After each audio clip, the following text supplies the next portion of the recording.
Hi friends, అందరూ ఎలా ఉన్నారు? బాగున్నారా? నేను చాలా బాగున్నానండి. నాకు తెలిసిన కొన్ని విషయాలు మన పూర్వీకులు పెట్టిన ఆచారాలు మీతో కొన్ని షేర్ చేసుకోవాలనుకుంటున్నాను. అసలు అవి ఎందుకు పెట్టారు?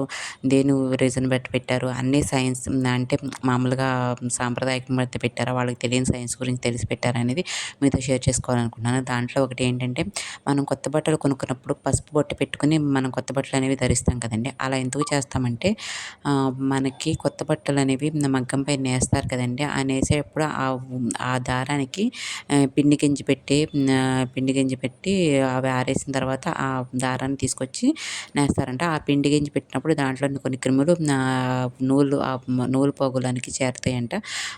అవి ఆ క్రిములు అలా ఉండిపోవడం వల్ల అవి మనం ధరించగానే అవి మన చర్మం పైకి వచ్చి చర్మ రోగాలు అనేవి వస్తాయి అని చెప్పేసి మన పెద్దలు పసుపు యాంటీబయాటిక్ కదండి. పసుపు రాయడం వల్ల క్రిములన్నీ చనిపోతాయి అని చెప్పేసి మన పెద్దల ఆచారం అయితే పెట్టారంట. ఈ విషయం మీలో ఎంతమంది తెలుసు? నాకు ఆ బుక్ చదువుతున్నప్పుడే తెలిసిందండి. దీన్ని ఏవి నా ఓన్‌గా చెప్పేది కాదు. ఆ బుక్ చదివేసి నేను తెలుసుకునే విషయాలు. ఇట్లాంటి విషయాలు ఎన్నో మీతో షేర్ చేసుకోవాలనుకుంటున్నాను.